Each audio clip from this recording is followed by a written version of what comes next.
Bonjour à tous et à toutes. Pour ceux qui ne me connaissent pas, je suis Thierry Maison, professeur d'ingénierie mécanique au lycée et campus Saint-Jean de Saint-Martin-Boulogne. Je suis également le créateur et l'organisateur des 24 heures de Saint-Jean depuis 2003. Alors pour expliquer un petit peu le projet de ces 24 heures, c'est un projet qui est assez unique en son genre puisqu'il consiste à concevoir et à réaliser dans le cadre des cours d'innovation technologique avec les élèves de seconde, de première, principalement du cursus STI 2D, donc sciences et technologies de l'industrie et du développement durable. Donc nous concevons avec les élèves des mini-véhicules à l'échelle 1/10 propulsés à l'électrique. Ensuite, nous permettons à ces élèves et ces mini-véhicules de les tester sur une course de 24 heures dans notre salle de sport qui se transforme en véritable circuit. Alors nous réalisons des voitures à propulsion électrique, mais aussi 2 véhicules par an qui sont mus grâce à des piles à combustible à hydrogène. Donc ce sont également des véhicules électriques, mais l'énergie d'apport est de l'hydrogène. Ces mini-véhicules participent au trophée H2 international qui a lieu tous les ans pendant les 24 heures et au sein de la course, avec une ou des équipes internationales qui viennent chaque année tester leurs véhicules qu'ils ont de leur côté réalisés avec leurs élèves. Alors cette année, nous devions recevoir, comme depuis 2 ans d'ailleurs, une équipe suisse du lycée des métiers de Fribourg, qui nous fait l'exclusivité de la préparation d'un nouveau véhicule qui est très performant, puisqu'il faut savoir que cette école suisse, les élèves qui participent au projet sont beaucoup plus âgés que nos élèves, puisque, comme je vous ai dit tout à l'heure, nous réalisons ce projet avec chez nous des élèves de seconde, première, terminale, et les élèves qui nous viennent de Suisse sont pour certains en équivalent BTS, voire post-BTS. Voilà, ça permet aux jeunes de se rencontrer, de parler avec des équipes étrangères et de voir ce qui se fait dans les écoles, juste à nos frontières. Alors, malheureusement, si je prends la parole, c'est bien évidemment, et vous vous en doutez, pour vous annoncer l'annulation de l'édition 2020 des 24 heures. C'est d'ailleurs avec un énorme regret. Les élèves vont être bien évidemment très déçus, même si ils s'en doutent tous un petit peu, vu les conditions actuelles de confinement, enfin de déconfinement, mais très lent. Il nous est impossible d'organiser cet événement avec 200 élèves dans une salle de sport, dans des stands, avec une promiscuité entre les élèves que nous ne pouvons pas améliorer. 2500 personnes qui viennent visiter l'événement, des expositions en extérieur avec des essais de véhicules électriques de constructeurs, etc. Voilà, tout ça, c'est pas jouable cette année. C'est vraiment décevant puisque on travaille là-dessus depuis le mois de septembre avec les élèves, avec toute l'équipe organisatrice.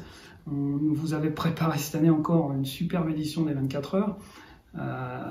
Nous devions avoir un village avec une présentation par GRDF du process de biométhanisation et de véhicules qui fonctionnent au biométhane. Nous devions également avoir la société Acant, la start-up boulonnaise spécialisée dans l'impression 3D, la découpe laser, qui devait, comme chaque année, présenter ses évolutions dans ses activités, puisque c'est une entreprise qui se développe énormément. Voilà, malheureusement, les 24 heures ne sont pas reportables, puisque chaque année, les élèves montent d'un niveau, donc les secondes montent en première, les premières en terminale, etc. Les terminales nous quittent ou restent dans l'établissement en BTS. Voilà, donc c'est relativement compliqué de reporter. Et puis si on reporte, ça va être au mois de septembre, octobre, on n'a pas de données fiables.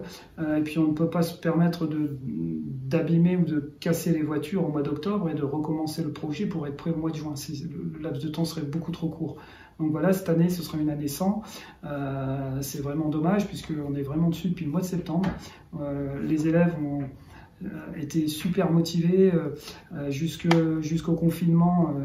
Nous avions vraiment bien avancé sur les divers projets. Même pendant le confinement, les élèves ont vraiment joué le jeu. On a fait des visioconférences en permanence chaque semaine. Les projets ont avancé sur sur le point de la conception, sur les logiciels de CAO 3D, sur les Arduino, le codage, tous les petits projets que l'on devait inclure sur nos véhicules sont presque finalisés, mais malheureusement nous n'aurons pas le temps pour les réalisations matérielles et physiques. Certains élèves ont quand même chez eux des imprimantes 3D, ont acheté des modules Arduino, des capteurs, voilà, ont développé des codes. Voilà, tout ça, ça a été fait, mais malheureusement, ça ne sera pas mis en œuvre cette année. Par contre, on n'a pas fait ça pour rien. On aura l'expérience de tous ces nouveaux projets pour l'année prochaine. Alors, les élèves vont être déçus, c'est évident, même s'ils s'en doutaient un petit peu. Voilà, je pense surtout aux élèves de seconde qui devaient participer pour la première fois.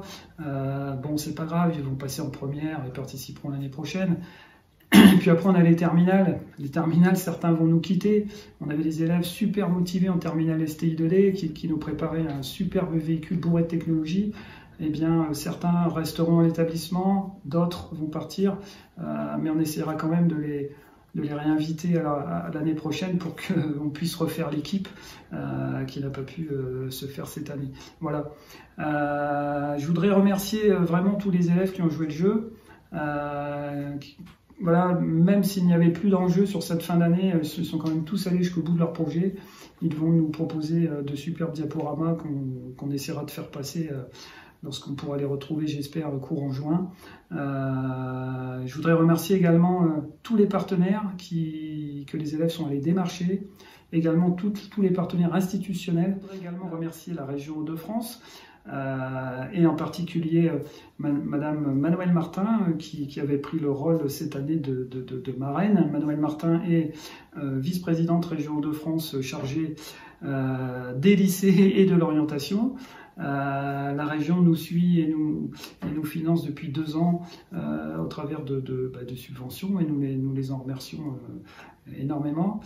Je voudrais remercier également Charles Roche qui est un ancien élève de l'établissement et qui avait pris cette année le rôle du parrain. Alors Charles Roche est actuellement pilote instructeur automobile sur circuit. Il a également participé 10 fois aux 24 heures du Mans moto, 8 fois au Bol d'Or moto, meilleure place 14e en 2016 aux 24 heures du Mans moto. Voilà, il devait venir à la rencontre des élèves et leur expliquer un petit peu, leur faire partager son expérience du sport automobile à haut niveau. Voilà, merci beaucoup. Vous avez accepté tous les deux par un marraine de renouveler pour l'année prochaine. On est super contents, donc on se rencontrera et vous rencontrerez nos jeunes et le projet en 2021. Soyons positifs et projetons-nous en 2021 pour la prochaine édition. Alors, on essaiera de faire un petit événement au mois d'octobre, une soirée conférence autour des énergies, de la matière, du numérique, un petit peu tout ce qui tourne autour de la filière STI. Une conférence dans probablement le nouvel amphi de l'établissement. Et on en profitera également pour présenter les différents projets qui ont été réalisés par les élèves cette année. D'ici là, portez-vous bien, respectez les gestes barrières et on se donne rendez-vous très vite au lycée et campus Saint-Joseph. Merci, à bientôt.